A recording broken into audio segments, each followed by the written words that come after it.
Mary isn't typically worshipped in the Catholic faith, but she is clearly an important figure in the life of Jesus Christ. Still, even within the Catholic Church, the exact role of Mary is debated. So, just so we're clear, we're not going to get into the faith-based aspect of the virgin birth. That's for you to hash out in the comments. What we do want to talk about is the prophecy associated with Jesus' birth.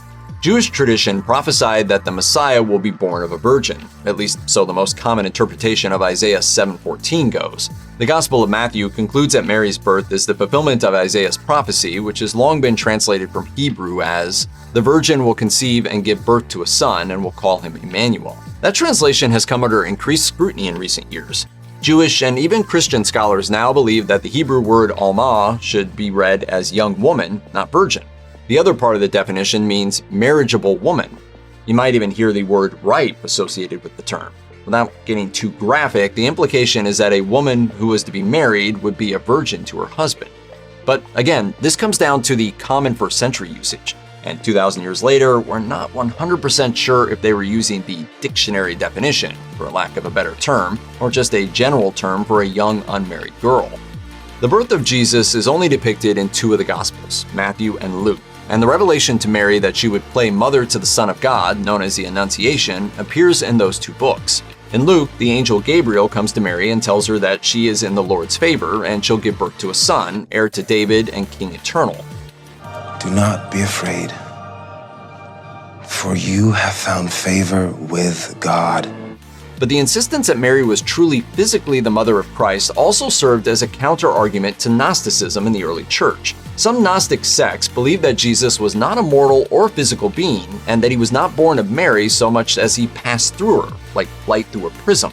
Confirmed parenthood, even if only one of the parents was human, would in turn confirm Jesus to be fully human by an ancient understanding of the supernatural. We don't want to get too far in the weeds here, but if you know the Nicene Creed, it's basically a testament against Gnosticism. That's why there are lines stressing the virgin birth. It specifically name drops Mary to contradict the Gnostic theories on Jesus. The ultimate power of Jesus in Christian thought is his redemption of all mankind. So this puts Jesus on a parallel track to Adam, the first man. After all, Adam's sin and disobedience brought despair and death into the world, and Jesus' obedience to God's will brought salvation and eternal life.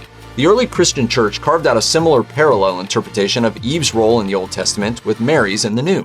Mary obviously had a different relationship to Jesus than Eve did to Adam, but Eve and Mary are both considered to have been virgins at the time of their most consequential acts, succumbing to temptation in Eve's case and accepting the responsibility of carrying and raising Christ in Mary's. Catholicism takes the parallels even further. Mary is believed by Catholics to have been born without original sin herself, and Mariology, the formal study of Mary, considers a view of Christ and his role incomplete without acknowledging the part Mary had to play.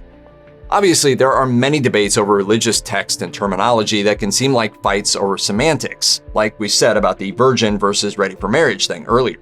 There was also significant controversy over how to refer to Mary in the early church because of such a title's implications on the nature of Jesus.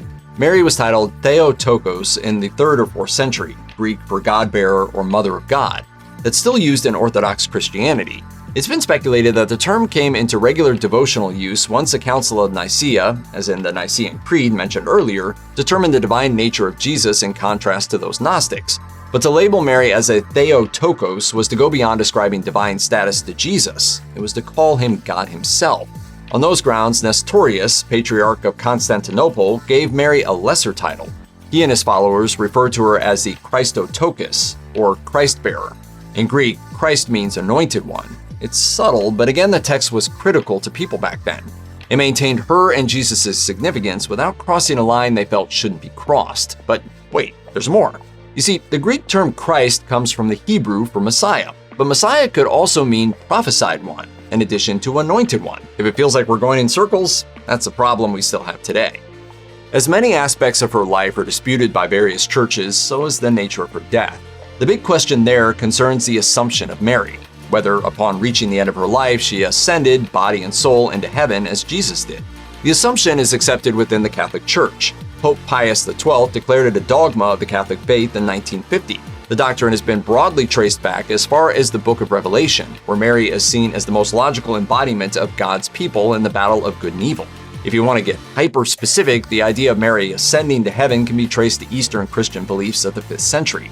There's a tomb of Mary. Actually, there's two because there's debate as to which is historically accurate. But there's no body in either tomb, and there are no acknowledged relics of hers. Archaeologically speaking, there is not a ton to tie Mary to either spot, but the point is that there's no body, and therefore it ties into the ascension to heaven dogma. Obviously, not everyone is on board here. Some theologians have branded it Gnostic heresy, reflecting a rejection of the earthly aspect of Christ. And because it is not an event described in the Bible, many Protestant denominations reject the assumption entirely. It's still a hot topic among the various branches of Christianity.